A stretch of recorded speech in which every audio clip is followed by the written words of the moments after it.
आप देख रहे हैं एग्जाम टूर। आपसे बता दें बीपीएससी टीआरई में तो लगातार वैकेंसी दिया जा रहा है, लेकिन पेपर लीक का मामला सबसे ज्यादा इस समय तूल पकड़ लिया है। विद्यार्थी इधर से कह रहे हैं कि एग्जाम को कैंसिल किया जाए। आयोग साफ तौर पर अड़ा हुआ है कि नहीं, प्रश्न पत्र कोई लीक नहीं हुआ है, लेकिन ईओयू के द्वारा लगातार सबूत दिया जा रहा है। अब क्या होगा? मेरे साथ छात्र नेता सौरभ है, इनसे जानेंगे। सौरभ जी, आपका स्वागत है एग्जाम। सबसे पहले आपको धन्यवाद अभिषेक जी। निश्चित रूप से 15 मार्च को ही झारखंड के पत्रकार महोदय द्वारा मुझे सूचना दी गई थी कि झारखंड के हजारीबाग के इचाक और बराड़ी जो बरही थाना क्षेत्र है, वहां से 250 से 300 लोगों को गिरफ्तार किया गया है।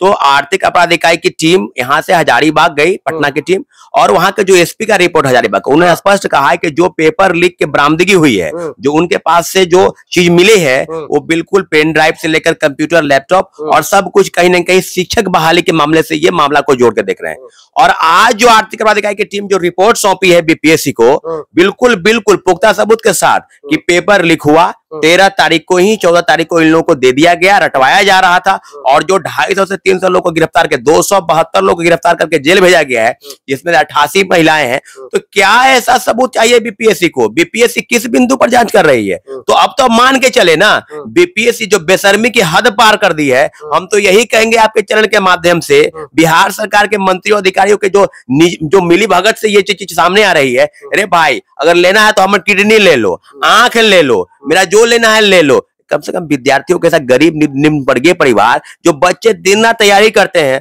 और सोचते हैं कि इस साल मेरा नहीं होगा तो अगले साल हो जाएगा, इस बार नहीं हुआ तो अगले बार हो जाएगा, और आज 20 से वो 30 और 30 से 35 और 40 वर्ष उनका उम्र होता है, लेकिन नौकरी नहीं मिलती है। किनको नौकरी मिलती है? जो एक रात की सेटिंग करते हैं, 10 लाख देते हैं, रात भर में 10 को क्वेश्चन रटते हैं और आके परीक्षा देते हैं, और जमीन बेच के कई मामले सामने आए अभिषेक जी। कई जगहों से लोग फोन करते हैं, सुपौल से कभी फोन आता है, कभी जहानाबाद से फोन आता है कि हमारे गांव में एक महिला आदमी जो है वो फेल है, सीटेट फेल है, एसटीटी पास नहीं है और नौकरी कर रहा है।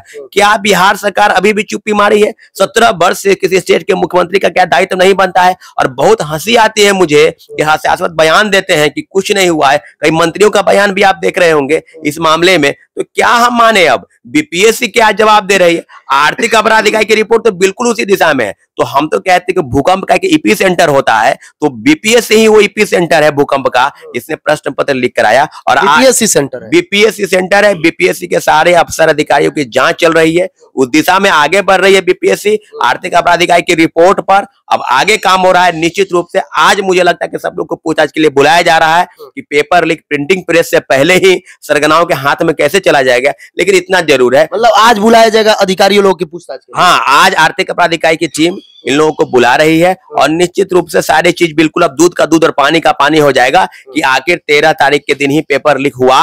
प्रिंटिंग प्रेस में जाने के पहले इन लोगों को कॉपी कैसे मिल गया? क्या बीपीएससी से पेपर लीक अब प्रिंटिंग प्रेस में जा रहा है? ये सब बीपीएससी को पता है। परीक्षा नियंत्रक की भूमिका, बीपीएससी सचिव की भूमिका, और नए अध्यक्ष रवि परमार मनु भाई, जिनका स्वागत ही हुआ है। हम तो सोचे थे कि जाके उनको बुके फूल माला देते, लेकिन ऐसे व्यक्ति जिनके आते ही पेपर लीक की बातें और एक सिरे से खारिज कर देना, क्या वही टीम है जो जिसने सिपाही भर्ती पेपर लीक को उजागर किया? वही टीम है जिसने 67वें पेपर लीक को उजागर किया? तो आप एक से रिपोर्ट को मानते हैं तो खारिज कर देते हैं, और एक रिपोर्ट जो है बिल्कुल आपको ठीक लगती है। निश्चित रूप से बीपीएससी ने बिल्कुल मिली भगत करके सारे पेपर को आउट कराया है, और आज आपकी भूमिका पर जब जांच हो रही है तो आप पल्ला झाड़ रहे हैं। आपको बता दें कि हम लोग प्रोटेस्ट के लिए तैयार हैं। सरकार को अब जवाब देना होगा कि पेपर लीक हुआ है, लेकिन जो मंत्री बयानबाजी कर रहे हैं उनको हम एक ही सलाह देंगे कि आप थोड़ा बयानबाजी से बचिए। आप अपने बयानों से ये बताने का प्रयास कर रहे हैं कि अगर जांच हो रही है तो फिर आप इस तरह का बयान बिल्कुल ना दें।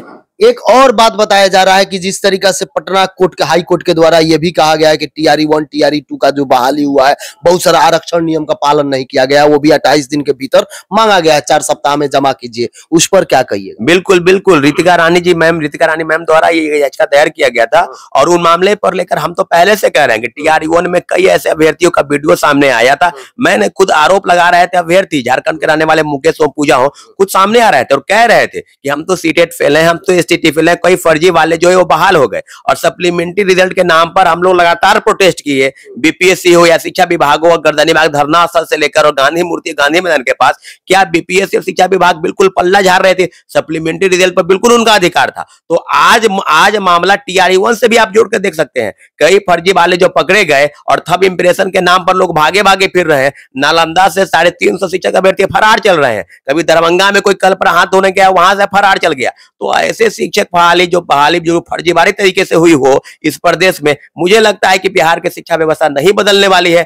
आपके चैनल के माध्यम से अपने एग्जाम टूर देखने वाले जितने भी व्यूअर हैं और शिक्षक अभ्यर्थियों से आग्रह है, चाहे वो पुलिस की तैयारी करते हो, चाहे दरोगा की तैयारी करते हो, चाहे बीपीएससी सिविल सेवा की तैयारी करते हो, सारे शिक्षक अभ्यर्थियों के साथ और कंपटीशन की तैयारी करने वाले से एक आग्रह है कि आप उन शिक्षकों का भी बहिष्कार कीजिए जो शिक्षक सिर्फ TRP लेने के लिए बयानबाजी करते हैं और अपना कोर्स वर्क बेचने के लिए आप इस तरह की चीजें करते हैं। क्या इस तरह से पेपर लीक में आप एक वीडियो बनाए, आपने एक ट्वीट किया कि आपकी भूमिका भी जांच होनी चाहिए कि नहीं होनी चाहिए? लेकिन निश्चित रूप से शिक्षकों की भूमिका, मुझे लगता है पटना में या इस प्रदेश में एक ही 2-4 शिक्षक हैं जो खोलकर बोलते हैं और शिक्षक अभ्यर्थियों के साथ खड़े होते हैं, लेकिन सारे शिक्षक जो है वो बिल्कुल चुप बैठे हैं, वो तमाशा देख रहे हैं। मुझे लगता है कि इन सब शिक्षकों की ऐसी एक ही भूमिका है कि एनी हाउ हम बीपीएससी शिक्षक भर्ती में हजारों छात्रों को सफलता दिलाने के बाद ऑफिसर अकेडमी फिर से आ चुका है शिक्षक भर्ती 4.0 में। हमारे सभी बैचेज ऑनलाइन में लॉन्च कर दिए गए हैं। 1 to 5 के लिए, 6 to 8 के लिए सभी विषय, 9-10 के लिए सभी विषय और 11-12 के सभी विषय थ्योरी क्लासेस टेस्ट सीरीज के साथ पूर्णतः मिल रहे हैं हमारे एप्लीकेशन पे।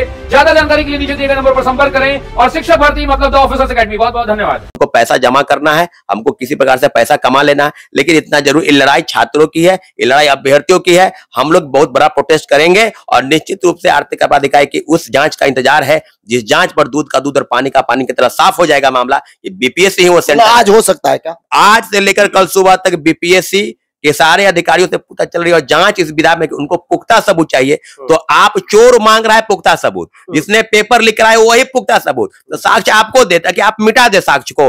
अगर सबूत मिलेगा तो कोर्ट में होगा। 300 लोग को गिरफ्तार करके जेल भेजा गया है तो उसको जेल में सजा हो, उसके लिए कोर्ट है मामला। आपको सबूत नहीं दिया जाएगा। बिल्ली से आप दूध की रखवाली है, संभव है? बिल्कुल नहीं। सारे मामलों पर बिल्कुल अब 1 to 1 फाइट होगा।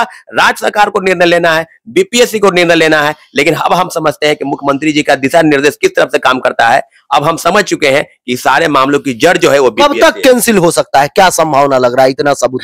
देखिए, सारे सबूत पर अब मुझे लगता है 1 से 2 दिन तक आर्थिक अपराधिकार बिल्कुल रिपोर्ट सौंप देगी और सारे रिपोर्ट सौंपने के बाद अगर बीपीएससी अभी भी कहती है कि नहीं कुछ हो रहा है तो वो निश्चित रूप से कोर्ट जाएगी, क्योंकि नैयर हसनैन खान साहब पर पूरा भरोसा है, एक कर्तव्यनिष्ठ IPS ऑफिसर पर, जिन्होंने इस सारे बिंदुओं की जांच की है, सिपाही भर्ती से लेकर बीपीएससी से लेकर सब बिंदुओं पर। इतना जरूर है कि अब 2 विभाग, आर्थिक अपराधिकारी भी आपका ही टीम है और बीपीएससी भी आपकी ऑटोनोमस बॉडी है, दोनों में टकराव इस बात का इशारा करती है कि दोनों में मेल नहीं है। कोई कुछ बोल रहा है, कोई कुछ बोल रहा है, लेकिन माननीय मंत्री का बयान का मतलब सरकार का बयान होता है और इस तरह के बयान का मतलब होता है कहीं ना कहीं जांच प्रक्रिया को धीमे करना, उसको हस्तक्षेप करना। सारे मामलों को लेकर अब यही बात इस बिंदु पर पहुंची है कि सरकार को, माननीय मुख्यमंत्री जी को और एनडीए के सरकार के तमाम बड़े नेता, चाहे वो सम्राट चौधरी हो, चाहे विजय सिन्हा जी हो, आपको जवाब देना पड़ेगा पेपर लीक कैसे हुआ, अब मुख्य सरगना का कौन बिंदु है, इस बात पर आप जांच कराएं। यदि आप एग्जाम टूर पर नए हैं, चैनल को सब्सक्राइब कर लेंगे, लोगों को शेयर करेंगे। जय हिंद।